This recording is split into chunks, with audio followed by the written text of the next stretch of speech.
Sinasabi ko na nga paulit-ulit na na si Claire Castro nagdadala yan ng kahihiyan sa ating bayan dahil tinawag siya na spokesperson ng Office of the President. At syempre, kapag nagsasalita ang Office of the President, nakikinig ang buong mundo, hindi lang yung mga kababayan natin.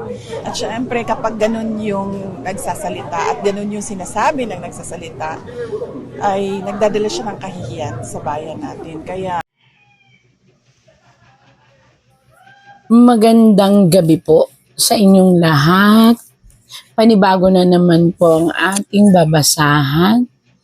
At ang napili po natin ngayon ay si Ma'am Clarissa Claire Angeles Castro Sichong.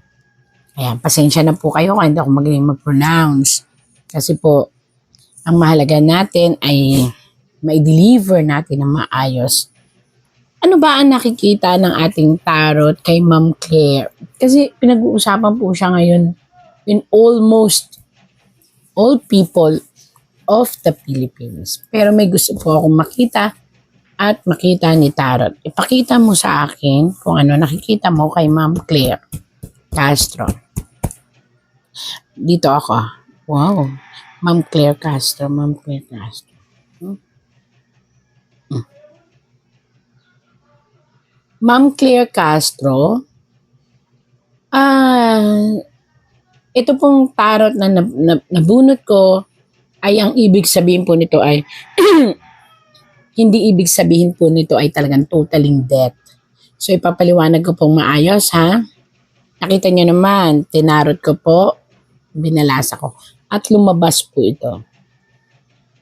Sa totoo lang po, kinakailangan po, di ba pag death is totally dapat i-stop ang mga stress, i-stop ang mga over na pag-iisip kasi po nagkaka-accumulate na po sa kanyang health po niya ito.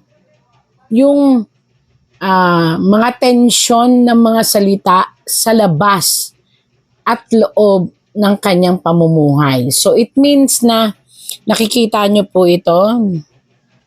Dinaramdam din pala niya po.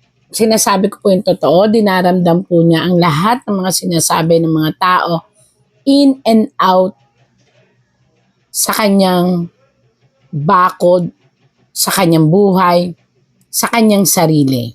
So, ibig sabihin, affected po siya. Siya po ay being affected ng mga nangyayari, lalo na po sa kanyang posisyon.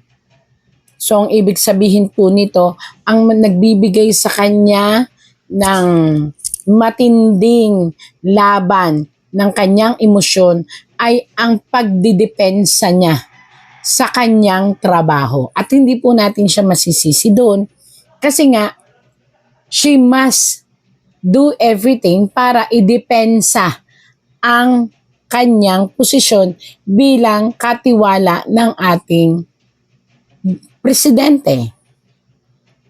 Pero, deep inside, masyado niyang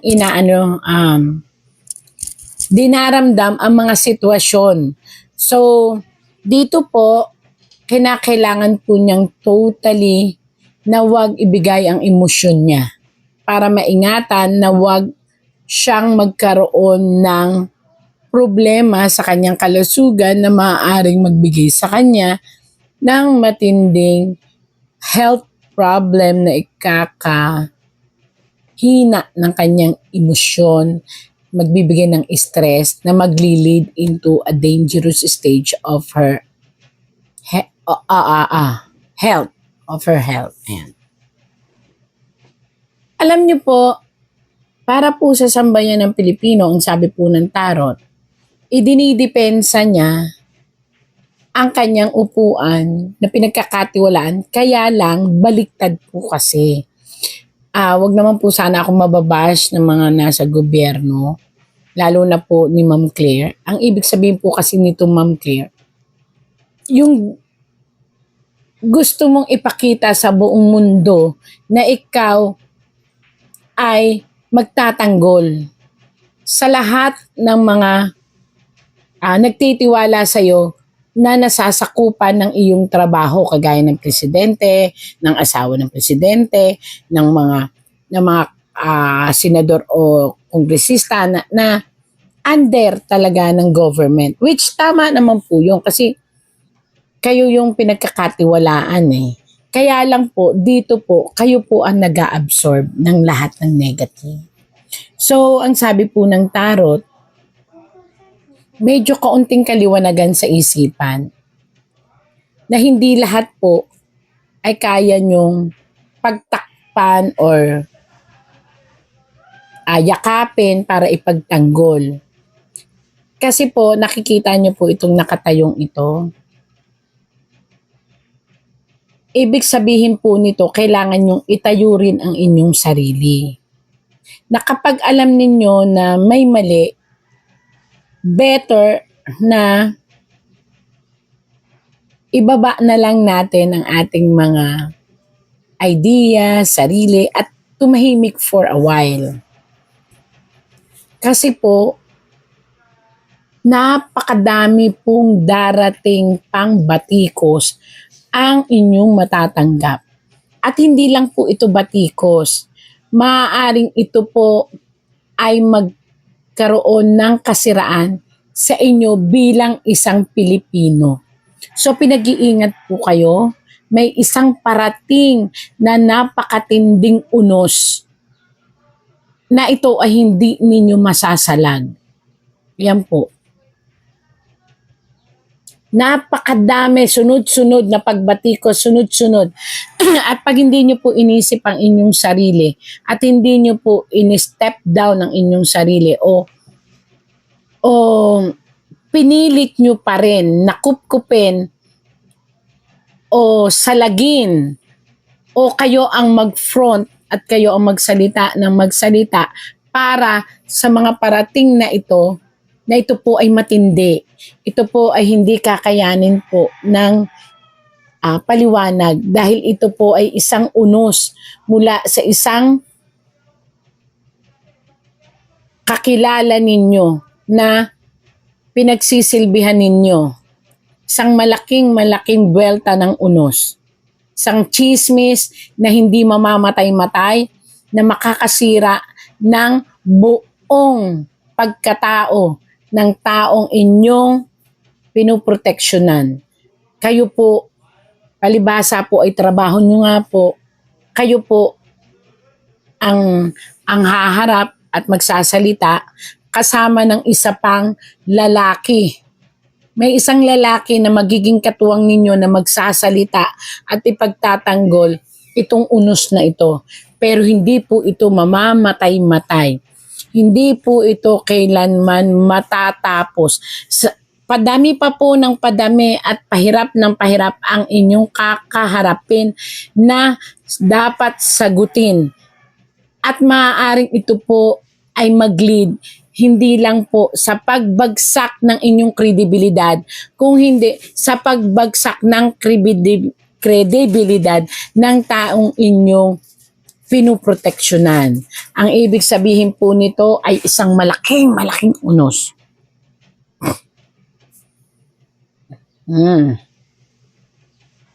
Na hindi kayang bayaran ng pera. So, ibig sabihin, may isang unos na kayo ang puproteksyon doon sa taong iyon na hindi po mababayaran kailanman ng anumang salapi o anumang material na bagay dahil ito'y puputok. Ito po ay magluluksa kayo dahil masisira ang kredibilidad ng lahat ng masasangkot sa isang unos na ito. Kaya Ma'am Claire, naniniwala po ako na ginagampanan nyo lang ang inyong trabaho, pero dapat pong mag-isip kayo.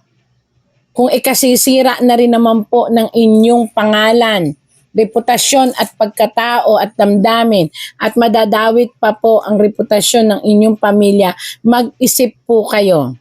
Ngayon, isipin nyo po bago magsalita. Kasi po, sunod-sunod na unos, dagok ang darating sa mga tao na inyong pinoproteksyonan, na inyong inaalagaan ang kanilang mga pangalan, pero kayo na po ang mapupront. So mag-ingat po.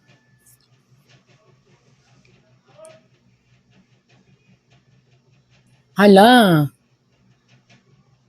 isang batas ang susulong na maaaring makaapekto sa inyo at sa mga taong nakaupo. Yun po, isang batas na isusulong. Hindi ko po alam kung sino ito na parang, ano pa yun, matindi yung batas na talagang kakampihan ng buo ng universe, pati ng sanlibutan. At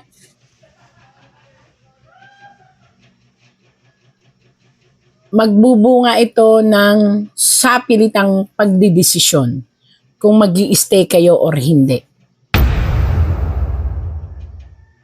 Wow, talaga lang Ibig sabihin, ayaw niyang mapakinggan ng taong bayan yung katotohanan. At ayaw niya siguro malaman ng taong bayan na siya yung nagiging source ng fake news. Alam mo, Alvin, ang pagsasabi ng katotohanan, hindi po yan nakakahiya. Ang nakakahiya, yung madalas nalang ginagawa, na gumagawa lamang at nagtatahi-tahi ng kwento. Sabi ko nga, na-enumerate ko na ang iilan sa mga sinabi niyang fake. 'Di ba? Binanggit ko na. Yung sinabi niyang pambaboy lang, or panghayop lang. Yung 20 pesos na binanggit at ipinangako ng Pangulo sa taong bayan na ngayon ay nararanasan at nag-e-enjoy na ang ating mga kababayan sa 20 pesos na bigas dito sa Kadiwa Center. Sa Kadiwa ng Pangulo. Meron pa, 'di ba? Natatandaan mo yung fake news na, or rather altered na police blotters mula sa Beverly Hills? Sa kanyang galing kwento yun. Mismo ang ABS-CBN through Pia Gutierrez ang sabi na altered yung police blotter na kanilang pinangangalandakan. So, yung mga video, mga kaalyado nila yan Inigil niya ba? Sino ba mas nakakahiya? Hindi ba mas nakakahiya yung naging anak ka ng most corrupt ng 2017? Sino ba sinabing ng OCCRP na most corrupt ng 2017? Ang dating Pangulong Duterte. Di ba mas nakakahiya yata ang tawaging anak ng isang corrupt?